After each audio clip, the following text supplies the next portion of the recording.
यहाँ हम केस 3 को पढ़ेंगे, पी आई ज्ञात करने की तीसरी विधि पढ़ने वाले हैं।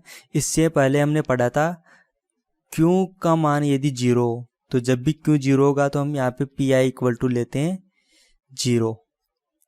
दूसरी केस में हमने पढ़ा था कि क्यू इक्वल टू ई की पावर ए एक्स हो, तो जब भी ई की पावर एक्स होता है तो हम यहाँ पे D equal to A put कर देते हैं, और हमें यहाँ पे ये जो फंक्शन होता है उसमें D equal to A put करते हैं तो हमें पी आई मिल जाती है जब ये होता है क्यू का मान। और इसके अंदर एक और केस पढ़ा था हमने कि जब पी आई का मान हमें इनफाइनाइट मिल जाए, तो इसका जो फॉर्मूला होता है वो केस 2 में मैंने आपको बता दिया है, लेकिन एग्जाम्पल 7 में हम उस फॉर्मूले को यूज में लेके ठीक से समझेंगे किस तरह से हमें यूज में लेना है।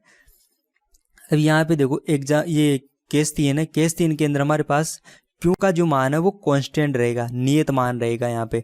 तो उस समय हम क्या करेंगे, ये जो जनरल फॉर्मूला है उसके अंदर डी इक्वल टू 0 पुट करेंगे। तो डी इक्वल टू 0 क्यों पुट करेंगे, तो इसका रीजन यहाँ पे कि मान लो कि कांस्टेंट ले लिया, कांस्टेंट यहाँ पे क्यू इक्वल टू मैंने ले लिया ए, ये आ गया हमारे पास। तो हम इसको सोल्व करेंगे इस तरह से, फंक्शन ऑफ डी हमारे पास होगा, यहाँ पे क्यू के स्थान पे ए होगा, तो मैं इसको इस तरह से लिख सकता हूँ कि 1 upon function of D A E की पावर 0x, क्योंकि अभी भी ये केवल ए है क्योंकि इसका मान तो 1 हो जाता है। तो अब मैं इसको फिर से इस तरह से लिख सकता हूँ, क्योंकि ए तो कांस्टेंट है तो मैं इसको बाहर ले सकता हूँ, और यहाँ पे आ जाएगा फंक्शन ऑफ डी ई की पावर 0x। तो अब देखो केस 2 में हमने जो पढ़ा था वही आ गया यहाँ पे।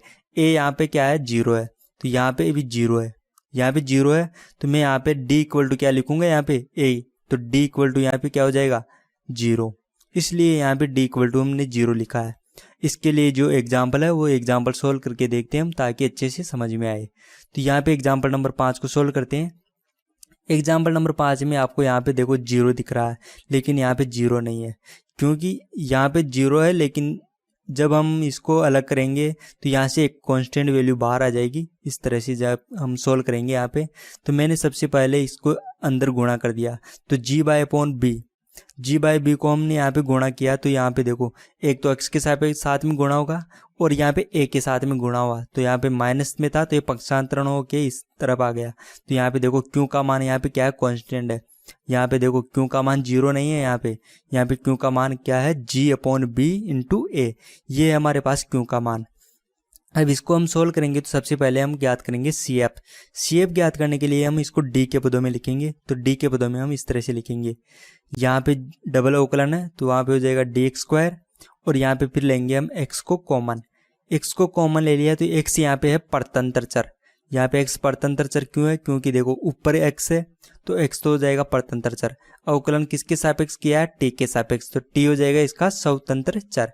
तो यहाँ पे देखो परतंत्र चर है एक्स, तो एक्स के गुणांक यहाँ पे जो भी होगा वो होगा फंक्शन ऑफ डी, तो यहाँ पे हमने फंक्शन ऑफ डी प्राप्त कर लिया। अब फंक्शन ऑफ डी के बाद में हम करते हैं सहायक समीकरण। सहायक समीकरण होती है एफ एम इक्वल टू 0, ये हो जाएगी एफ एम इक्वल टू 0, जहाँ जहाँ डी है वहाँ हमें क्या करना है, एम लिखना है, और उसको हमें 0 के इक्वल लेना है। तो यहाँ पे डी है तो यहाँ पे मैं एम लिखूंगा, तो हो जाएगा एम एक्स स्क्वायर, और जी अपॉन बी ऐसे कैसे आ गया, और इसको करना है 0 के इक्वल में, तो हमने यहाँ पे 0 के इक्वल में कर दिया। तो यहाँ से एम की वैल्यू आएगी प्लस माइनस जी अपॉन बी आएटा।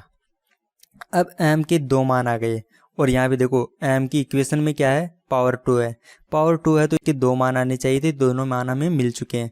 अब हम लिखेंगे सी एफ, तो सी एफ आएगा इस तरह से, क्योंकि यहाँ पे देखो रियल नंबर तो यहाँ पे है ही नहीं, इमेजिनरी पार्ट के अंदर यहाँ पे रूट जी अपॉन बी है, तो यहाँ पे आ जाएगा कोस में रूट जी अपॉन बी इंटू टी। ये टी क्यों आया है, क्योंकि यहाँ पे देखो स्वतंत्र चर यहाँ पे क्या है, टी है, इसलिए यहाँ पे टी आया है। साइन में भी यही एंगल आएगा जी अपॉन बी टी, लेकिन इनका जो कांस्टेंट होगा एक में होगा C1 एक में होगा C2, क्योंकि कांस्टेंट होते हैं अलग अलग। तो हमें सी एफ यहाँ पे मिल चुका है। अब हम प्राप्त करेंगे यहाँ पे पी आई। पी आई प्राप्त करने के लिए हम देखो पी आई का जो डायरेक्ट फॉर्मूला वो लिखेंगे, यहाँ पे हम लिखते हैं क्यू, और क्यू के स्थान पे यहाँ पे है जी अपॉन बी ए, तो जी अपॉन बी ए लिख दिया।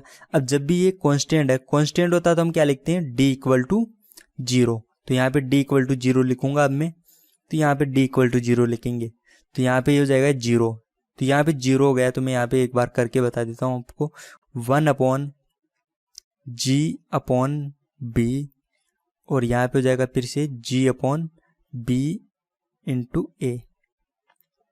यहाँ पे देखो, यहाँ पे डी स्क्वायर तो जीरो हो गया। अब इसको हम सोल्व करेंगे तो बी ऊपर चला जाएगा, तो ये हो जाएगा बी अपॉन जी और जी अपॉन बी ए। तो ये इससे तो ये कैंसिल आउट हो जाएगा, तो यहाँ पे केवल ए बचा हमारे पास। यहाँ पे हमें पी आई मिल चुका है ये, और सी एफ मिल चुका है ये, तो संपूर्ण हल हो जाएगा y equal to C F plus P I. तो y equal to C F plus P I, तो हमने सी एफ और ये पी आई को ऐड कर दिया लास्ट में ए को। हमें x मिल चुका है यहाँ पे। और अब हमारे पास यहाँ पे देखो कुछ केस दिए हुए हैं।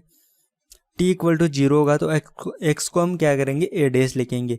तो हम ये केस लगाते हैं इसमें। यहाँ पे हमारे पास x का मान तो आ गया था ये, अब वो केस लगाएंगे हम यहाँ पे। t इक्वल टू जीरो पे हम x equal to A dash करेंगे। क्यों करेंगे, क्योंकि हमारे पास क्वेश्चन में लिखा हुआ था यहाँ पे t इक्वल टू जीरो पर x equal to A dash. तो हम यहाँ पे लिख देंगे ये t इक्वल टू जीरो पे। देखो यहाँ पे जीरो हो जाएगा ये, तो कोस जीरो का मान होता है 1, तो यहाँ पे आ गया 1। यहाँ पे हो जाएगा t इक्वल टू जीरो से, तो साइन जीरो का मान जीरो था, तो ये पूरा पद यहाँ पे जीरो हो जाएगा। लास्ट में बचा है हमारे पास ए, तो लास्ट में मैंने यहाँ पे ए लिख दिया। यहाँ पे जीरो हो चुका है, और यहाँ पे x इक्वल टू हमारे पास ए डैश है, तो मैंने यहाँ पे ए डैश लिख दिया। अब ये तो हो गया जीरो, तो ए यहाँ पे जाएगा तो माइनस में हो जाएगा, तो ए डैश माइनस ए, ये हो जाएगा C1 का मान। अब C2 प्राप्त करेंगे। यहाँ पे C2 प्राप्त करने के लिए देखो यहाँ पे क्या किया कि dx अपॉन dt है वो होता है जीरो, ऐसा हमें यहाँ पे क्वेश्चन में दिया हुआ है। तो यहाँ पे हमारे पास x है, लेकिन हमें चाहिए dx अपॉन dt, तो हम इसका अवकलन करेंगे t के सापेक्ष। t के सापेक्ष अवकलन करेंगे तो हमें ये इक्वेशन मिली है यहाँ पे। अब यहाँ पे देखो इस इक्वेशन में हमें लिखना है t इक्वल टू जीरो, क्योंकि यहाँ पे दिया हुआ t इक्वल टू जीरो, और dx upon dt equal to zero, ये दोनों के यहाँ पे यूज में लेंगे हम। t इक्वल टू जीरो, इस पे हम लिखेंगे dx अपॉन dt को जीरो। तो हम यहाँ पे पुट करते हैं, तो ये तो हो जाएगा जीरो यहाँ पे, और यहाँ पे देखो ये जीरो है, यहाँ पे t का मान जीरो है, तो ये हो जाएगा साइन जीरो को हम कहेंगे जीरो, तो साइन जीरो हो गया जीरो। यहाँ पे भी जीरो होगा तो ये हो जाएगा कोस जीरो, और कोस जीरो को हम बोलते हैं 1। तो यहाँ पे ये पूरा मान जीरो हो गया, तो यहाँ पे C2 क्या हो जाएगा जीरो। तो हमें C2 का मान मिल चुका है हमारे पास ये। अब देखो C1 हमें मिल चुका है, x हमें मिल चुका है, और C2 हमें मिल चुका है। तो C1 और C2 का मान हम इस इक्वेशन में रखेंगे, तो यहाँ पे हमें मिलेगा ये C2 का मान रखेंगे, तो ये पूरा पद जीरो हो जाएगा। यहाँ से a लास्ट में आएगा, तो यहाँ पे लास्ट में a आ गया, और जहाँ C1 है वहाँ पे हम लिखेंगे a डैश माइनस 1, तो यहाँ पे हमने लिख दिया a डैश माइनस 1। ये हो गया x का मान, यानी कि इस क्वेश्चन का आंसर हमें ये मिल चुका है।